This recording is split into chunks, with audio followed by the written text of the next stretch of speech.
Today let's talk about phonology, the study of sound pattern. One of the important issues in phonology is alternation. So basically alternation means change. As a phonologist, we want to know how does sound change occur and under what condition will sound change occur. It is more complicated than we might have thought. So let us start with a walk test, which was first delivered by Cheung Gleason. So this is a walk. There is another one, and there are two of them. So there are two. What is your answer? Wags. Correct. It is not just testing whether you know adding the plural suffix s or not, although it is originally about language acquisition, which is beyond the scope of this video. The point is that you know that even though you think of an s, it's actually said z. There is apparently a sound change going on. The sound change is known as alternation.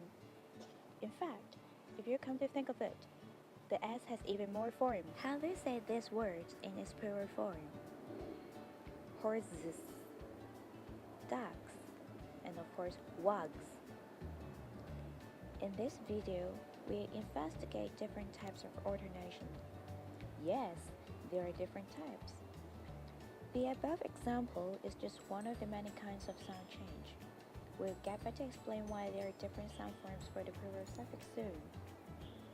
Let's talk briefly about how linguists view the sound change in a language system first.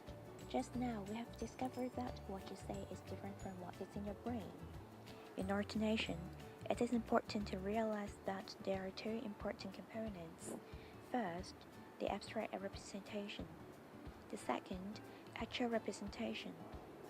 The names sound abstract, but it's actually very simple. The one that can be used to predict the others will be in your brain, as a framework to construct the other variation. It is an abstract idea in your mind, so that's why you know it is wags, but not wags or wags. It is also unrelated to the written form. So even all are written as s, it is read differently. So what did the walk test tell us about? Well, there is a fancy name for this phenomenon: assimilation. As you can see, the closest consonants are different. In phonology, we call the preceding and following sound segment environment.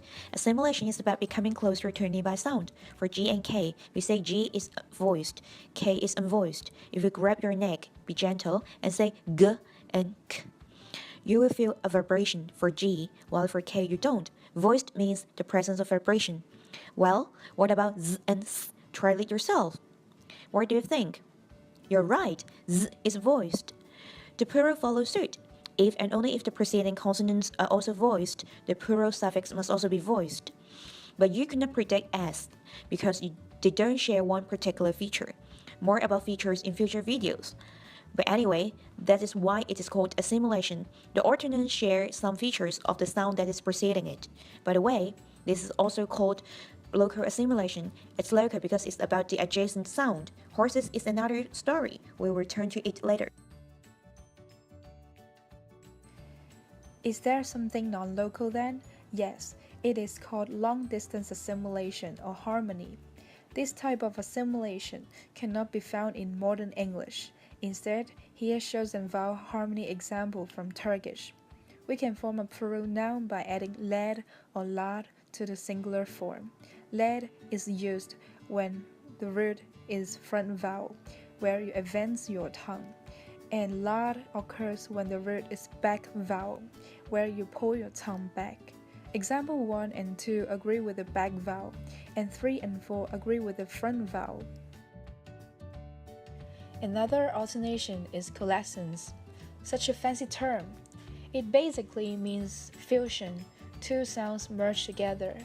In English, when t, d, s, or z is adjacent to y, the segments would change, and it's called yod coalescence.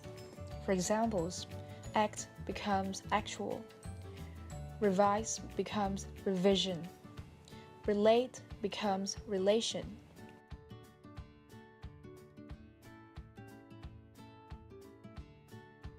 Here comes to epenthesis. It means insertion. Now, let's go back to the previous discussion of sound and look at the word horse. It becomes horses.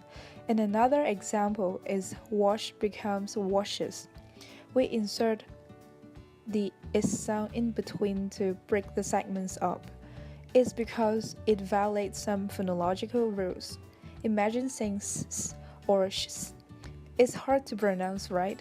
So we need some measures to prevent these dispreferred sound sequences.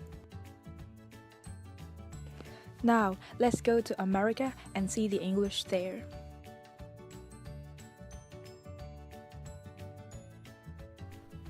Of course, if you could add things, you could also delete things, known as deletion or elisions. Historically, the R within a word was produced even in the UK, but it was deleted in the recently developed received pronunciation or the BBC English. So in America, you always keep the R, right? Well, currently in some dialects in the US, however, there is also a deletion but in a more sophisticated way. So for example, surprise becomes surprise, and governor becomes governor, and corner becomes corner. So the first one tend to be dropped out because there is already another R nearby. So this deletion, very straightforward, right? So previously we had a simulation. The contrary side to it, dissimulation. Dissimulation means changing a sound segment so that it becomes less similar to another segment. So for example, in New York dialect, fifth become fifth because both and are fictive, so they become a stop. That's it. So in some other dialects, chimney becomes chimbley. So there are tons of examples, but all of them have a similar function. And that is not to sound very weird, and also to eliminate the sound sequence that's difficult to make. Here is also fortition, fort, like a strong water base. So basically, a weaker sound becomes stronger and more constrict. For example, metal becomes metallic, atom becomes atomic. As you can see, when the more prominent parts of the stress shift, the sound change occurs with the T. So one has a puff, known as aspiration, and one doesn't. So it's based on stress, again more detail in another video, but the point is that there is a sound change occur to accommodate this change of stress. The opposite of fortition is lenition. Lenition means a sound becomes weaker or more open, so it's also known as a reduction. In American English, the stop B and T will change to a tape when it's unstressed syllable. Let me show you what I mean.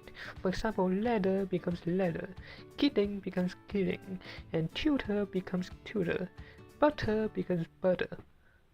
So there's a lenition process here. In the most extreme case of lenition, you also have devocalization. It means cutting off the mouth literally. It means that you don't use your tongue or mouth anymore. You just use parts of your throat known as larynx. So for example, in English, you have cat becomes cat, button becomes button, bottle becomes bottle.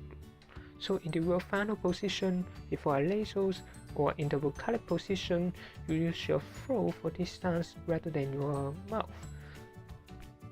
So let's look at some other important phenomena around the group.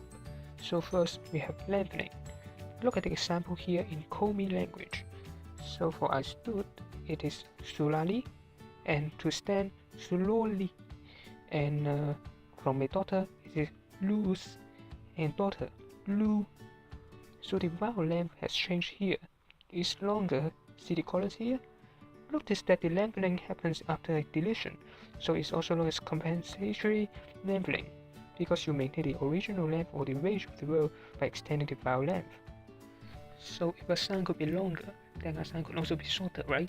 So there is also a shortening process in the languages of the world.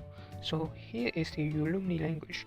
So if you look at this list, you can see that there is a long vowel, for example, a lanet and also lano in the underlying form, and you also have the shorted form in gerundive and also imperative case, such as nami and nanka. So it's just the opposite, but instead the underlying form is shortened. And you also have metathesis. Well, metathesis means transformation, so basically it refers to the swapping of two segments, changing the places. So for example, in this language, Honolulu. So here you have one which is usa, but for once it becomes kas.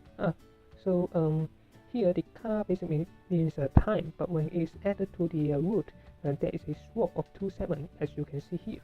So why is there alternation? Well, one of the motivation is phonetic constraints. For example, BL and BW both are a sequence, but BL is acceptable, BW isn't. Another reason is for the borrowings of lexical item from another language. For example, in Mandarin there's 国字, but when it's brought into English it becomes 国字. So it's trying to fit the constraint of English when a word is borrowed from another language. I hope you can learn what alternation is from this video. Thank you for watching.